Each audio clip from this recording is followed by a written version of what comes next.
On today's show, let's talk about Josh Green. His role is going to increase next season. Is he ready for it? And why is he the one stepping up into the starting five? We'll talk about all that and more on today's Locked On Mavs. I'm Luka Doncic, and this is Locked On Mavericks. Mavericks, NBA champions.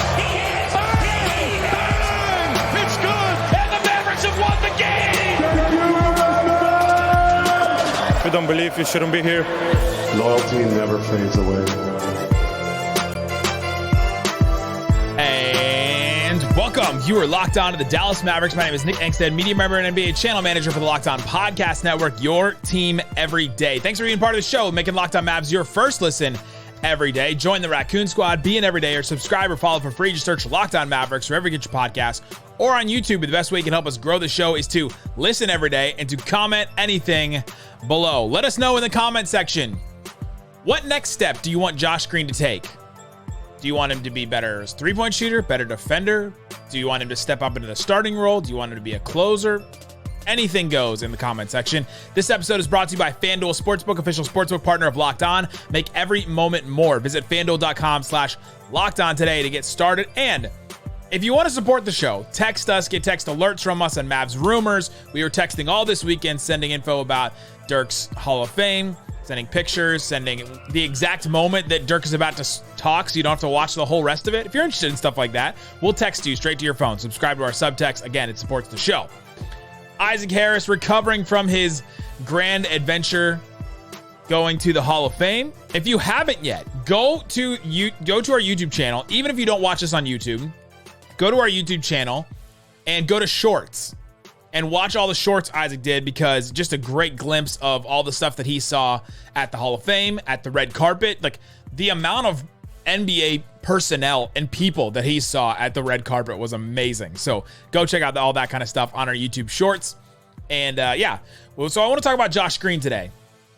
The Boomers, which is not a name for a generation age bracket when it comes to basketball.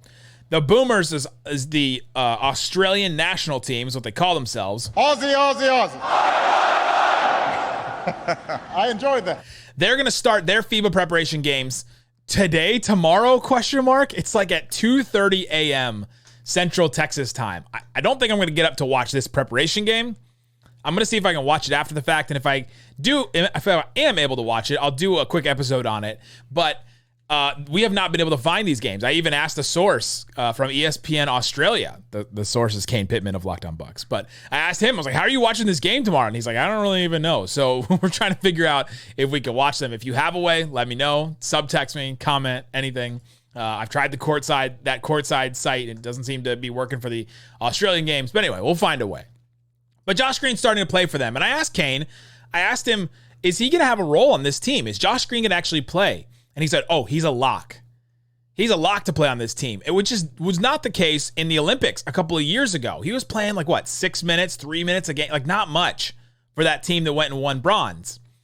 And now it's a couple years later. Josh Green is taking this step up. And so how can he take a step up for the Mavericks as well? Because he's going to have to. I want to talk about what's next for Josh Green. I want to talk about how he did improve from his second year to his from the first year with Jason Kidd to the second year with Jason Kidd, his third season in the NBA. And then I want to talk about what his role is on the Mavericks right now and why I believe that he is a starter and he is the fifth starter. I think a lot of people do believe he's going to be the fifth starter for the Mavericks. And let's start here. Is he going to get an extension? Is an extension coming for Josh Green? He's eligible for it right now. We asked Tim McMahon when he came on the show last week, so you can go check out that episode with Isaac. Great episode. Tim McMahon, great info, all that. We asked him if Josh Green was going to get an extension. Does he know anything? He said, I can't comment on that right now. So if he didn't hear anything, I think he would have said he didn't know anything. So I'm going to guess that there's something there. And I think that there is something there, that I think that they want to get an extension going. The problem is, as soon as you get an extension, they can't trade him for a year. And so they got to figure out, all right, are we going to trade it? It's almost the same thing as it was with Brunson a couple years ago, where, all right, well, if we don't get this extension going with him, or if we do get an extension, but then we have a trade, this would have been great to trade for a star or trade for a center, trade for somebody that this team desperately needs. What if that happens with Josh Green this season? What if a trade opens up where Josh Green's maybe not ready to win and be a closer right away, but Luka and Kyrie definitely are, and Grant Williams is, and we got to get a center. Like, can we figure out a way to get a center or or upgrade at wing or something like that, where there's a team with a veteran wing that the Mavs could switch out with Josh Green? Like, is there something they can do with that to take Tim Hardaway's contract, like the $18 million plus the $4 million of Josh Green, and get a $22 million player? And all of a sudden, this team looks like they could win something. Maybe they want to do that, but they have to decide if they're going to do the extension or not. The good thing about Josh Green, though, is he is a restricted free agent because he was a first-round pick. They didn't have to change up the way that they did. The reason why Brunson was such a tough one, and because he was unrestricted, is because he was a second-round guy. They picked him early in the second round, but he was a second-round guy. And so they, they had to, Donnie Nelson changed his contract to where he gave him 4 years instead of 3, and then didn't make him restricted at the end, and it just messed up so many things. But with Josh Green, he is restricted. And so I have a couple of comparisons if you're wondering what number Josh Green is going to get. The only thing we can do, I think, is compare, because we don't have any inside info on what numbers they're talking about, what numbers Josh Green's camp is asking for, what numbers the Mavericks camp are telling or thinking about. But here's a couple. I think Grant Williams' deal is a pretty good starter for it. Grant Williams, 24, going to be 25. He's a little bit older than Josh Green, been in the league one more year, but he is making $13.5 million per year. 4 years, 54. He was a restricted free agent with the Celtics, and they signed him as a restricted free agent. Or, the Celtics signed him as a restricted free agent, sign and trade, all that. But that's what he's making. I think that's a pretty good number for Josh Green, and I don't know if the Mavericks think that Josh Green or Grant Williams is a better player. I think Grant Williams is a little bit better player, but it's close, right? You can convince me. This year could really tell a lot. If Josh Green really takes another step up, and if Grant Williams is good, but not as good as maybe we hope that he could be in the role that he's going to play, then maybe Josh Green is better. But $13.5 million per year, that sounds pretty good. The only other rookie in Josh Green's class from the 2020 class that has signed a non-max extension. They have the Desmond Baines and the guys like that have signed, Anthony Edwards, LaMelo, that have signed these extensions. They've all been maxes. The only one to sign a non-max so far is Isaiah Stewart. He signed a 4-year, $64 million extension. That's average of $16 million per year. To me, that one's just a lot. That's a lot for a guy that's probably going to be a backup big for you. Maybe he ends up being their starting 4. Maybe he ends up being that guy, but I don't even know if I see that on the Pistons right now, which is not a good spot to be in. So for him to get $16 million per year, I bet that's what Josh Green's camp is asking for. Hey, we at least should be making as much as Isaiah Stewart. Beef stew? What do you mean? We're not going to make as much as beef stew? The other one that was interesting to me recently is Josh Hart. He just signed an extension. 4 years, $81 million. That's about $20 million per year. Now, Josh Hart is 28 years old. He's had 6 years in the NBA. I think he's a better player, but he's kind of a comparable player to Josh Green. Like, they're both kind of a 3-and-D, can do a little bit more kind of guard. That's a little bit smaller than you'd want for that wing position, but they play bigger than what you'd expect. But I don't think Josh Green's going to make $20 million a year. I think Josh Hart, maybe that's the ceiling. Maybe we look at that, and if he gets $20 million, then that was the ceiling for him. But I think the Grant Williams deal is a really good comparison. So if he does get some kind of extension, it's probably in that range right there. The other one that's really fascinating right now, PJ Washington. Remember we were talking about him? Remember that was like a real fake rumor? Remember we were talking about PJ Washington? He's still unsigned, and he's a restricted free agent right now. What does PJ Washington go for? Because I think PJ Washington's better than Josh Green. Do the Hornets think that? Do the Mavericks think that the Hornets think that? Do the Mavericks think that? Like, what is it? And so whatever PJ Washington goes for this offseason, maybe that's a barometer for what Josh Green can go for too. And I'm really interested to see what it is. So those are the ones that I'm looking at. Those are the contracts that I'm comparing to. Grant Williams, 4 years, 54. That's $13.5 million a year. That's what he's making for the Mavericks. I think that's a good contract for Josh Green. Isaiah Stewart, 4 years, $64 million, making $16 a year. I don't think that would be bad for Josh Green. It's a little bit more than what you'd want. And then the Josh Hart one, 4 years, $81 million. That's probably the ceiling. If the Mavs really believe that Josh Green, this year, he's going to be the guy. He's going to step up, and we don't want to mess up the way we messed up with Brunson, and we're just going to go ahead and give him 20 a year. I mean, that's a lot. That's high confidence in a guy, and I don't think he'll get that, but I think that's probably the ceiling. And then let's see what happens with PJ Washington. Coming up, what's Josh Green's role on this team? I believe he's the 5th starter, or the 4th starter, or however you want it. He's the starting 3, the starting wing. Why is he that? Let's talk about that coming up.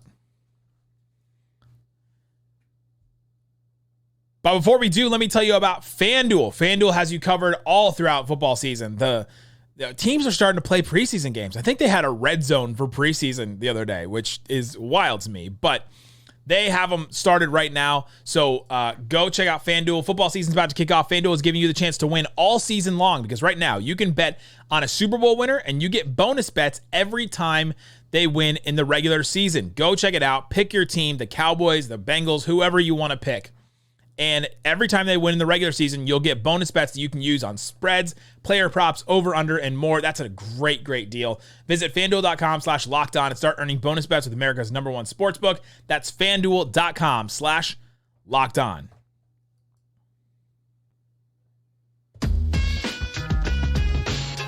Thanks, everybody, for hanging out with us on Locked On Mavs, being part of the show, part of the Raccoon Squad, an everydayer. Had somebody, Chrissy, text us on the subtext and say, man, I listened to every Dirk thing that you did this weekend talking about his Hall of Fame. Am I part of the Raccoon Squad? Absolutely. If you listen every day, if you're part of the people that listen to this show every day, you're part of that Raccoon Squad. That's what makes you part of it. That's the group of fans that we've been calling them the Raccoon Squad since 2017 when we started doing this show.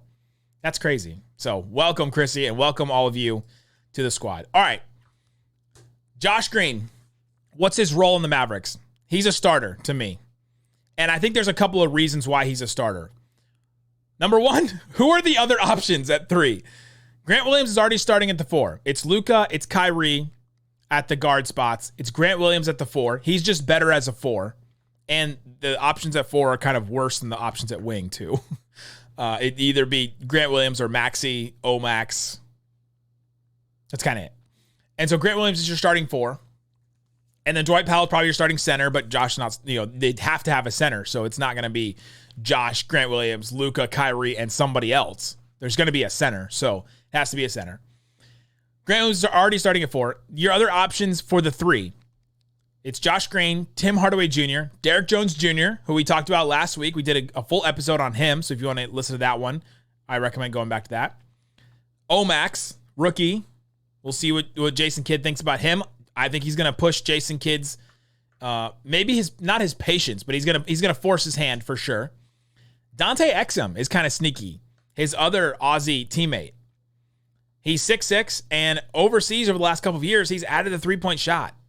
Does that translate to the NBA? And if it does translate to the NBA, all of a sudden, that's a guy that can really guard point of attack. We've been talking a lot about, the Mavericks just don't have anybody to guard the point of attack. Well, if Exum comes in and he's all of a sudden playable, that's a guy that can guard the point of attack. The other option besides those guys, who are just the players that could slot in as the 3, could it be Luka, Kyrie, and then another guard where Luka kind of plays the 3 and they play 2 guards, one next to Kyrie, and then Luka's like a wing instead, where he's still going to do guard things, but those guys are Curry, Hardy, and then maybe Exum too. Some would count Tim in there as well, but he slots between wing and guard all the time. Those are your options. None of those stand out as surefire. All right, feeling really good about this. You start Luka, Kyrie, and Tim Hardaway Jr., your defense is still just as bad as last year because it's Luka, Kyrie, Tim Hardaway, and Dwight. You're asking Grant Williams to make miracles happen. I know he was wearing white at the white party, but that's as angelic as you're going to get Grant Williams to get. There's no miracles coming from that lineup. So I think it's Josh Green, Grant Williams, Luka, Kyrie, and then probably Dwight is the starting center. Maybe Rashawn Holmes makes his case. Eventually, Derek Lively will make his case to be that guy. Maybe the first season. So those are your options. The other reasons why I think Josh Green will start, and because they need him. They were good on the court last year. Last year when Josh Green was on the court, the Mavericks had 118 offensive rating, which is 79th percentile, which is very good. That's, top quarter of the league. Their defense was 115 points allowed per 100 possessions. That was 50th. So just in the middle, right in the middle. Not awful, but just in the middle. You take those same numbers. When Josh shared the court with Luka and Kyrie, their offense was 120, which was up 2 points from overall. That's the 91st percentile. Incredible offense with Luka, Kyrie, and Josh Green on the court. You can just do a lot of different things. A lot of passing, a lot of spot-up shooting, a lot of that. Their defense was 115 points per 100 possessions. That's 50th, 48th, right in the middle. So they were an incredible offense and middle-of-the-pack defense. That's honestly what this team needs. That's how Denver won the title last year. Can the Mavericks do that? Can they just be a middle-of-the-pack defense? Because listen to this other number. Last season with Luka and Kyrie on the court, but Josh Green wasn't on the court, their offense was 123, which is 98th percentile. Just incredible, scorching offense. But their defense was 118.8, so basically 119 points per 100 possessions allowed. That's 21st percentile. That's where you become just too bad for you to overcome your obstacles. And too bad to make the playoffs. So again, to reiterate, with Josh, Luka, and Kyrie, their defense was in the 50th percentile. With Luka and Kyrie and Josh not on the court last year, it was in the 21st percentile. They need him. They need him on the court. And now with Grant Williams, I think that they'll be maybe a little bit better. The center spot still will determine a lot of this, but that's why they need Josh Green. Josh Green over the last couple of years has had a very good and average rating on Synergy the last 3 years. He's done a lot of different things. He's also become a good spot-up shooter, a reliable spot-up shooter, which is something we didn't think in his first season or even in his second season when Rudy Gobert was guarding him 15 feet away from him. We've talked about this a lot. He'll guard the point of attack.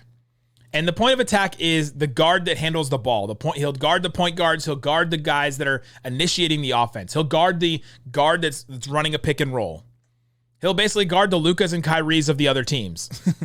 These are the players he defended the most last year. Tyus Jones, Bones Highland, Jordan Poole, De'Aaron Fox, Mike Conley, Harrison Barnes, and Norman Powell. Everybody except for Harrison Barnes handles the ball, initiates offense. Those are the players he's going to guard. He's 6'5". He's got some pretty good feet and agility. The Mavericks switch a lot, so he's going to have to move around a lot and recover and try to fight over screens and things like that. They need him to do that. You're not going to ask Grant Williams to do that because Grant Williams is way better at guarding bigger guys, big wings, your LeBrons, your Durants, your I almost said Kevin Garnett. I was thinking about your Aaron Gordons, your guys like that. He's going to guard them. This number kind of surprised me. Josh Green guarding pick and roll ball handlers. According to Synergy, they have this ranking. It goes from poor to excellent. He was ranked good each of the last 3 years. Good is right above average. It's not very good and it's not excellent. There's 2 ratings above that, but he ranked good in that. Ranking good guarding pick and roll ball handlers when last year he was sending guards to Christian Wood, JaVale McGee, Davis Bertans, Luka. That's who he was sending people to that he was guarding. That's pretty good. And I think Josh Green can get better at that. He gets a little bit older, better condition. He gets to be a little bit better athlete. He's working this offseason. We know he's been working in Vegas. That's where he works in the offseason. If he gets a little bit better at that, that's huge. That's massive for what this team needs him to do. They need him to guard point of attack. He was good at that last year. He'll do it again this year, and they'll ask him to do even a little bit more because he's the guy. He's the defender right now. Unless Omax really steps up, unless Dante Exum really stands out, unless Derek Jones Jr. maybe becomes a guy that's super playable, I just don't think anybody else but Josh Green is right for that role. And so coming up, how did Josh Green improve from last year to, from the year before to last year? And then what's next for Josh Green? What more can he bring? Because I think there's one thing that he can do that I think is kind of a little bit underrated. And so let's talk about that coming up. If you don't believe, you shouldn't be here. Thanks everybody for hanging out with us on Locked On Mavs, being part of this show. All right, Isaac, let's get into the next, how Josh Green improved. We've talked, his shooting is one thing that just has astounded many, including myself. He shot 16% from three his rookie year. 16%. 1-6. 16%. It's not good. He takes 100 shots. He makes 16 of them. That's like what I would shoot from three right now. On an NBA three. Second year, he shot about 36% on 2.7 attempts per game. Last year, he shot 40%, which is great. If he shoots 40%, he's giving you so much. 36 is actually just not bad. Like, that's playable. 40% is awesome. Great. Actually, like a good shooter. And he took 3.6 attempts per game last year. Amazing improvement from him. You look at his catch and shoot numbers, it's even better if you look at it that way. His rookie year, he shot 17% on like less than one catch and shoot three attempt per game. Didn't have a lot of rhythm. Second year, shot 36% on 1.1 per game. And then last year, he shot 41% on about three catch and shoot threes per game. Just incredible shooting development. Love everything he's doing. Hopefully he continues to do it this offseason. His spot up rating, Synergy has a spot up rating, which is your spot up shots. It's like your catch and shoot type, your type jumpers. He ranked below average his first 2 years. Last year, he ranked very good, which is one removed from excellent. So incredible improvement from Josh Green on that end. And so I think the next step for him, if we want to turn the page and say what's next for Josh Green, keep the shooting up. Continue to be a really good shooter, because he actually did shoot a little bit worse on corner threes compared to his second year. His second year, he shot 42% on corner threes. Last year, he shot 38% on corner threes. So if he can just maintain and continue to shoot really well in those spot up shots he's getting from Luka, the passes from Kyrie, all that, then that's awesome. He does have to be a better defender. He did take a step back, according to Synergy, as far as a defender. His second year, he ranked as a very good defender, allowing, just about, 0.876 points per possession. Last year, he was an average defender. So he went from very good to average. That goes down 2 spots. And he allowed 0.991 points per possession on defense. He's got to become a better defender. They just need him there. He's been good guarding the pick and roll, and he's going to do that a lot. He's going to do that a lot this season. And so I think that's where he's really going to shine. And that's where he can step up as a better defender, but he does have to be a better one, because they're asking a lot. There's no Dorian. There's no Reggie Bullock. He's got to be a little bit better as a defender. Another thing I think he can do is get out and transition more. I want to see this team push. We've looked at Slovenia. If you listen to any of the bonus post-game Slovenia episodes we've done recently, Luka's been kicking it ahead to some of these guys that have been getting out in transition. You get a stop. Somebody's sprinting out. They're gone. And Luka's got the ball, and Luka can hit you wherever you are on the court. This guy's passing is just another level, the way that he's hitting some of these passes. But his full court stuff, they've got to get out and transition a little bit more. And Josh Green can be that type of guy. He's guarding a pick and roll ball handler. A screen comes, he's behind the screen, he's chasing stuff we saw Dorian do all the time. He's kind of behind the offensive play a lot. And if somebody gets a stop at the rim, if they can get any stops at the rim this year, Josh Green can be a guy that sprints out, that leaks out, that jumps out in transition, and I think Luka's going to hit him on all those. He ranked excellent in transition, according to Synergy, last year, and he was very good his second year. That's something the Mavericks can use a little bit more. Him, Derek Jones Jr., I think they're going to help the Mavericks get out and run just a little bit more. Omax for sure. Even Derek Lively, I think, can help them get out and transition a little bit more. Rashawn Holmes, too. Rashawn Holmes is not a slouch when it comes to running and getting out in transition. The one thing, though, I think is underrated that Josh Green can add to the offense. He took 4.9 drives per game last year. He took about 5 drives per game. That doesn't sound like a lot. Dorian took 3 drives a game last year. Maxi Kleba took 0.8 drives a game. Reggie Bullock, are you sitting down? Please be sitting down to hear this number. Reggie Bullock took 0.4 drives per game. Basically, every other game, Reggie Bullock would take one drive. Luka took 20 drives a game, if you want to compare it. Kyrie took 13. Dinwiddie took 10 when he played for the Mavs. Christian Wood took 4 drives a game for the Mavericks. Reggie Bullock took 0.4. Every other game, he's driving to the rim once.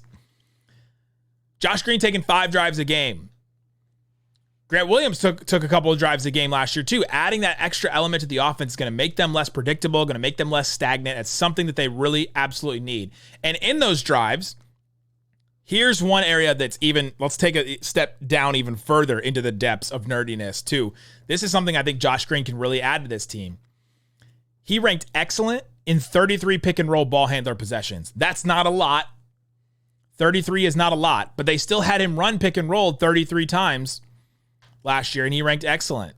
33 times in which the play was completed. Let's say that. So it's not one where he runs a pick and roll, there's nothing, he passes out of it. That's not, it's 33% of the time where he finishes with, he finishes at the rim. So at least 33 times. They definitely asked him to run it more. I should say that. He's really good at getting to the rim. He's got the same good feet he's got on defense and in transition, translate on the offensive end. And he's got a nice little floater too. I think he can add that to his game a little bit more. And if he can be a guy that can run a couple of transition plays and that can also run some pick and roll plays here and there. I know I've been asking for a third ball handler, somebody to pick up some slack. Maybe Exum is that guy. He probably is that guy for them. But don't forget, in the answer that Nico gave last year when he said, people forget about Frank. When we talked about third ball handlers, Josh Green was his main answer. Well, Josh can actually handle the ball a little bit, and we expect that from him. And that people forget about Frank. That drop will never end. But when he said that, he also mentioned Josh Green. He was the first one. So he ranked excellent in 33 pick and roll ball handler possessions where he finished the play. His second year, the year before last, he ranked poor in 18 possessions. So he went from poor to excellent. That's literally the biggest jump you can make. So there was a little bit of a leap there. He got a little bit more comfortable. I'm not saying I want to run, 40 pick and roll. I don't want to run 20, 15 pick and roll plays a game, but can they do it just a little bit? If Luka and Kyrie miss some time, they probably will. They have their whole careers. They miss some time. Can Josh Green pick up some slack and become a little bit of a creator on the ball? If he can do that a little bit, if Hardy can do that a little bit, then maybe you scrape together enough. And Exum can do it a little bit. And Curry can do it a little bit. Maybe all 4 of those guys together, you can scrape together enough to be a passable offense and, win some games that Luka and Kyrie are out. Remember how many games they won without Luka last year? Not many. Before Kyrie, it was none. So that's where I think Josh Green can take a next step. Keep shooting, keep the shooting up. Become a little bit better of a defender and continue to guard pick and roll ball handlers. Get the Mavs to get out in transition. I think he can force the Mavericks if he gets out and he runs out in transition. And then I think he can add some to the offense with his drives and his pick and roll ball handling just a little bit. And so those are the things that I think he can do to take the next step. That's why I think he's a starter, and that's why I think his extension is coming for him, but they've got to figure it out when it comes to a trade and all that stuff for him. Tomorrow, Isaac and I will be back. We'll talk more about Dallas Mavericks. I may have something on Australia if I can find that game somewhere. They've just got a FIBA preparation game. So Josh Green, Dante Exum, we'll see what they do and if they play. And so check back on the feed for that. If you missed any of our Dirk stuff over the weekend, we did a bunch of episodes about Dirk. And Isaac was there. That's why he's not here right now. He was there at Hall of Fame weekend. So he's got a lot of stories and a lot of great stuff to talk about with that. Guys, thanks so much for listening to Locked On Mavs. Peace out. Boom.